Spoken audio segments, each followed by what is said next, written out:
La nature de l'appui de l'ONUDI est un appui technique. Nous apportons depuis à peu près, je dirais même 2 décennies, un appui technique à la CEDEAO sur les questions liées à l'infrastructure qualité. Il faut dire qu'en fait, ce partenariat que nous avons avec la CEDEAO a commencé aussi en fait avec l'UEMOA. Déjà, nous avons commencé avec les pays de l'UEMOA, à travailler avec eux. Et c'est un partenariat qui se fait aussi avec l'Union européenne, qui appuie aussi l'infrastructure qualité dans la sous-région, notamment à travers la mise à disposition donc, de financement. Et nous sommes très heureux de pouvoir avoir ce partenariat Union européenne et avec l'UEMOA et la CEDEAO qui ont choisi et qui ont fait confiance à l'ONUDI pour mettre en œuvre, pour être l'agence d'exécution de ces programmes. Notre appui en matière d'infrastructure qualité, il est multiforme. C'est un appui qui s'est d'abord concentré sur l'infrastructure qualité dans la sous-région d'une manière générale, où on a appuyé donc tout ce qui était les organismes donc de métrologie, de conformité, de l'accréditation, etc. Donc vraiment tout ce qui concerne cet appui-là. C'est un appui qui a été très détaillé et très poussé. Mais je crois que ce qui est important de dire, c'est que nous avons fait cet appui-là aussi à plusieurs niveaux. Nous avons appuyé, comme je disais, nous avons fourni un appui au niveau macroéconomique, c'est-à-dire donc tout ce qui concerne donc la politique et la stratégie donc de la qualité, avec un fort effort qui a été fait sur une sensibilisation sur l'importance de la culture qualité au niveau des États, mais aussi au niveau des entreprises. Il y a eu un appui aussi qui s'est fait au niveau, je dirais, intermédiaire, institutionnel ou au niveau méso, et qui a consisté en fait à renforcer précisément les institutions de qualité de l'Afrique de l'Ouest. Et ça s'est matérialisé notamment à travers même un projet de création donc d'une institution qualité de l'Afrique de l'Ouest qui va bientôt, disons, voir le jour. L'autre élément et l'autre niveau, c'était aussi un appui que nous avons apporté aux entreprises qui sont dans la sous-région, notamment avec l'instauration d'un prix de qualité que nous avons appuyé à promouvoir. Donc c'est un appui qui touche, je dirais, plusieurs éléments, plusieurs couches. Et en plus de ça, je pense que ce qu'il est important de dire, c'est que nous avons fait en sorte que cet appui-là soit un appui qui soit fait aussi notamment au renforcement des compétences. Ça veut dire quoi? Ça veut dire que nous, la nature de notre appui, c'est que nous voulons faire en sorte que ce soit les institutions de la région qui soient renforcées. Pour qu'après, justement, il y ait cette idée de pérennité et qu'il y ait cette idée de durabilité. Nous voulons renforcer ces capacités-là de ces institutions pour qu'ensuite, au niveau national, les pays puissent profiter justement de l'apport des institutions qui ont été mises en place au niveau régional. Donc voilà un peu la nature de cet appui que nous apportons au niveau donc, de l'infrastructure qualité. Alors pour nous, c'est quelque chose, il faut savoir, de crucial. Nous travaillons en tant qu'agence spécialisée donc, des Nations Unies sur les questions de développement industriel. La question de la compétitivité est essentielle. Aujourd'hui, nous voulons faire en sorte que les pays africains, et notamment donc, les pays donc, de la région ouest africaine, soient compétitifs sur les marchés régionaux et sur les marchés internationaux. Et pour cela, la question, encore une fois, de la qualité est importante. La question de l'accès au marché est primordiale. Il faut aujourd'hui doter les entreprises donc, de moyens pour leur permettre d'accéder à des marchés pour mieux vendre et surtout des moyens de les rendre compétitifs. Et pour cela, l'apport que nous faisons, que nous amenons donc au niveau de l'infrastructure qualité est essentiel. Et ça, c'est important de le comprendre aujourd'hui. On ne peut pas aujourd'hui se passer donc de cette question-là de la qualité. Nous allons vers des nouveaux défis.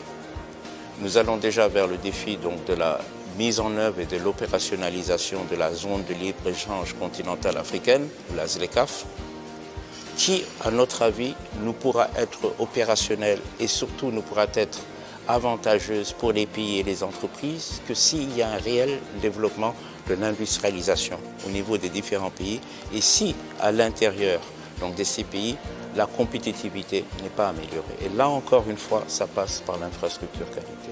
Nous avons vu, effectivement, avec la crise de la Covid, avec la crise aussi russo-ukrainienne, si je puis dire, l'importance de développer les chaînes de valeur au niveau national comme au niveau régional.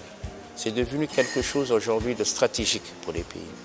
Mais le développement de ces chaînes de valeur, encore une fois, passe par le développement donc, de l'infrastructure qualité dans chacun des pays. Parce qu'encore une fois, il faut que ces chaînes de valeur-là soient compétitives, il faut qu'elles puissent être des chaînes de valeur compétitives qui puissent attirer non seulement les investisseurs, mais les consommateurs également. Et là, encore une fois, on ne peut pas se passer de cette mise en place de cette infrastructure renouvelée, compétitive, forte et pérenne. Oui, alors nous avons procédé au lancement de la marque qualité de l'Afrique de l'Ouest, Ecomark, récemment donc en Guinée-Bissau. Le lancement a été d'ailleurs présidé par la vice-présidente donc de la vice-présidente de la commission donc de la CEDEAO et en présence aussi de la présidente donc de la commissaire donc développement économique et agriculture. Alors, ce lancement est quelque chose de très important parce que nous aurons encore une fois ce label, avoir ce label qualité pour la sous-région. Comme je disais, c'est un peu l'aboutissement de tout l'effort qui a été fait en matière donc de développement de l'infrastructure qualité. Avoir ce label-là, ça donne effectivement un gage de qualité. Ça représente vraiment, ça donne un gage de qualité à tous les produits qui sont fabriqués en Afrique de l'Ouest et surtout, ça garantit et ça dit aux consommateurs que ce produit-là est passé par toutes les phases de certification donc, du produit, que c'est un produit sûr, c'est un produit de qualité et donc ça rassure bien entendu les consommateurs. Mais en même temps, c'est aussi l'ouverture vers des nouveaux marchés et ça c'est important. L'ouverture vers des marchés bien sûr régionaux, mais surtout l'ouverture vers des marchés également internationaux, puisque ce label-là, c'est un label de marque qui est reconnu internationalement. Donc il est important aujourd'hui que nous puissions amener toutes les entreprises, toutes les entreprises, tous les États de la CEDEAO à pouvoir promouvoir cette marque. Et nous, UNIDI, notre contribution, c'est de pouvoir apporter justement tous les aspects techniques permettant de, je dirais, codifier un peu toute la procédure donc, de certification et de marquage, si je puis dire, donc, de ces produits-là. Donc là, c'est vraiment, encore une fois, je pense, une étape très importante que la CEDEAO a franchie en mettant en place cette marque-là. C'est pour moi aussi l'occasion de dire qu'il est important quand même de signaler aujourd'hui et de rendre hommage à la Commission et à la CEDEAO d'une manière générale, puis à ses États membres. Parce qu'en matière d'infrastructure qualité, elle est en avance. Et elle a réalisé un certain nombre d'objectifs. Elle est même visionnaire quelque part. Et donc pour cela, elle peut servir d'exemple aux autres pays africains, même voire à d'autres régions dans le monde, notamment les pays qui sont en voie d'industrialisation, à vraiment voir comment on peut mettre en place une infrastructure qualité dans le cadre de l'amélioration de la compétitivité des économies et des entreprises. À travers le programme d'amélioration de la qualité, ce qu'il faut savoir, c'est que je pense que quelque chose d'intelligent a été fait, c'est que nous avons choisi avec nos partenaires, l'Union européenne qui finance ce programme et la CEDEAO, nous avons décidé de nous concentrer sur un certain nombre de chaînes de valeur. Ça c'est important parce que ça veut dire que donc on accepte de concentrer des ressources sur des chaînes de valeur sélectionnées et ce qui nous permet en fait d'avoir des expériences pilotes, d'avoir donc des chaînes de valeur pilotes qui nous permettront par la suite donc de nous projeter sur l'ensemble d'autres chaînes de valeur. Ces chaînes de valeur ont été choisies parce que c'était des chaînes de valeur, encore une fois, qui étaient représentatives au niveau de la sous-région. Donc vous les connaissez, mangue, manioc, textile habillement et les technologies de l'information et de la communication. Donc des chaînes de valeur exemplaires est significative et stratégiquement importante pour la sous-région. Et en plus de ça, des chaînes de valeur qui représentent aussi bien, je dirais, des cultures et des chaînes de valeur qui sont aujourd'hui des chaînes de valeur importantes même pour les populations, notamment dans les zones rurales. Je parle par exemple du manioc, de la mangue et autres. Et aussi en même temps des chaînes de valeur qui représentent l'avenir pour la région telle qu'elle est ici. Et même, je dirais, le textile-habillement, parce que le textile-habillement, c'est aujourd'hui, il faut que nous nous projetions encore dans une nouvelle approche et une nouvelle, je dirais, stratégie en tirant leçon donc, de ce que nous avions fait dans le passé. Donc, des chaînes de valeur, je pense, qui sont significatives et nous concentrer là-dessus, ça nous permet effectivement de pouvoir voir sur chacune effectivement des chaînes de valeur comment nous pouvons effectivement améliorer toutes ces questions liées à la qualité au niveau de chaque étape de ces chaînes de valeur. Aujourd'hui, comme vous le savez, la réunion des COREG va nous permettre d'examiner 14 réglementations sur ces chaînes de valeur. Ça, encore une fois, ça montre le travail en profondeur qui a été fait. Il y a eu des groupes de travail qui ont été mis en place, qui ont travaillé et encore une fois, là, je pense que ce qui est important à mentionner, c'est que c'est de l'expertise de la région. Et ça, c'est important à souligner. C'est-à-dire qu'aujourd'hui, la région, la CEDEAO, les pays de la CEDEAO ont cette expertise-là en eux. Nous ne faisons en fait que essayer de mettre, disons, tout ça un peu en musique et d'apporter bien sûr notre expertise, notre savoir.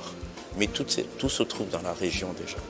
Et donc, ils ont travaillé en profondeur et ils ont permis aujourd'hui d'aboutir à des résultats concrets.